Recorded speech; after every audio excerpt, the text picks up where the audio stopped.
Hi guys, welcome to Upstate in Your Life Vlog.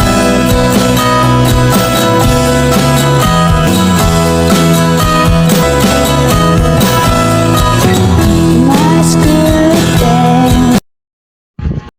Hi guys, here I am again. Ang inyong auntie na maligalig. For today's video, I woke up like that. At 4:30 in the afternoon, galing ako ng night duty. Too early to wake up kasi 8 p.m. pa yung pasok ko that day. Pasensya na sa mukhang makalat kong kwarto. Ayun, pagkagising ko, pinaayos na pala ni Mother Earth yung pintuan ng CR. Binili ko lang yan sa Shopee.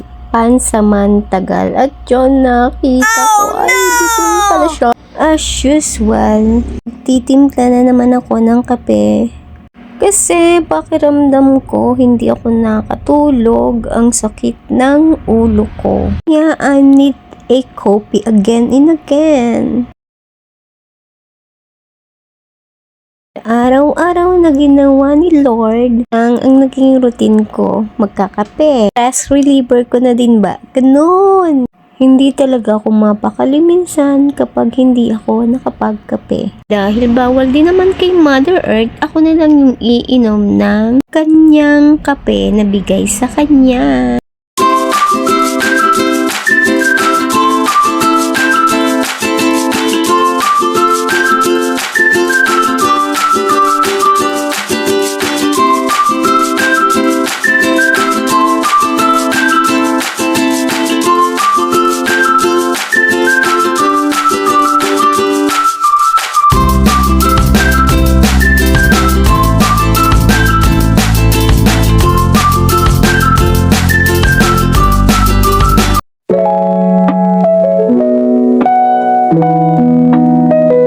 At yun, kaya pala hindi kami magkarinigan. Nasa may tindahan na pala siya. Naglilinis daw siya ng kuko. Hapon na, hindi pa din daw siya matapos-tapos. Lakas tama din kasi itong minsan eh.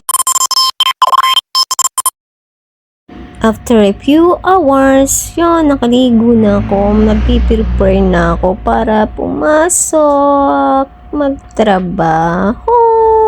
Para laging happy ko ito nang gamitin.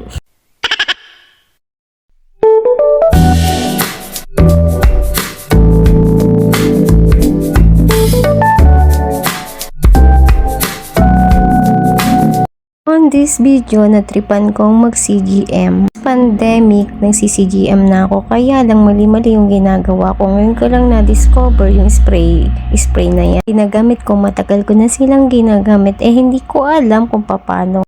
Tulad nito, matagal ko na siyang na-try, kaya lang hindi ko siya alam gamitin. Ginagamit ko before issue, Munea.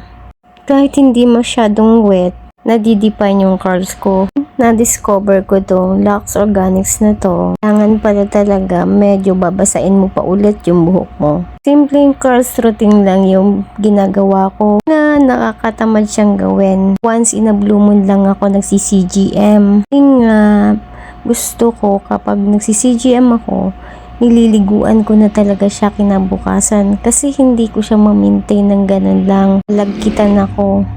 Everyday kasi commute ako, mausok. Itong isang to, matagal ko na din siyang ginagamit.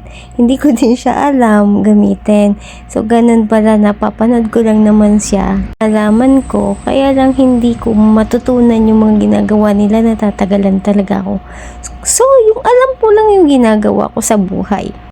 Nadidefine din naman siya kahit papano. Okay na yun. Lalo wala naman akong pang blow dry. Natutuyo ko na lang siya sa hangin. Ganon. Natutuyo ko na lang. Pinatutuyo pala. Hinahayaan ko lang siyang matuyo mag-isa. Ganon. Then, yan lang din suklay na yan ang ginagamit ko before. Hindi ko pa nga siya ini-scrunch Aan ko lang siya na nakasuklay pa baba. Ganon. Katwiran ko kasi okay na yun. Yung suklayin ko na malalaki yung ngipin ng suklay. Diba? Oh, diba? Okay naman siya, diba? Diba? Okay na yan.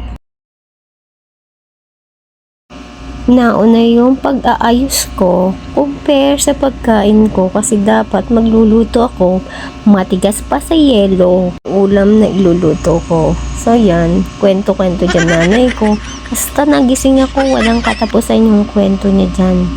Siya yung tipo ng tao na kapag nakita kanyang gising, kukwentuhin ka ng kukwentuhin yan maghapon. Hindi siya natatapos sa mga kwento niya. Ganun.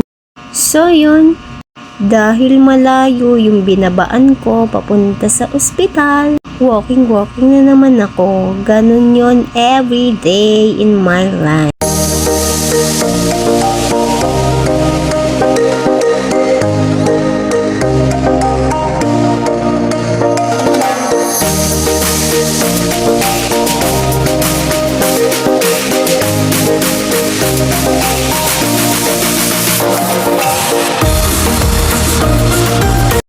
After 2 hours, nakauwi na yung pharmacist namin. I'm with Ma'am Sunny. Siyang kapalitan ko. Tambay-tambay lang muna siya dyan for 2 hours. Kasi sa hospital din lang naman siya nag-i-stay. Once in a blue moon lang naman siya umuwi sa kanila dahil medyo malayo yung kanila. Tapos single mother pa naman siya. Kaya kailangan niya medyo tipid-tipid ganon. Kaya while hindi pa ako ganun ka-busy, kwento-kwentuhan, tinatapos ko yung iba. On my next mini vlog.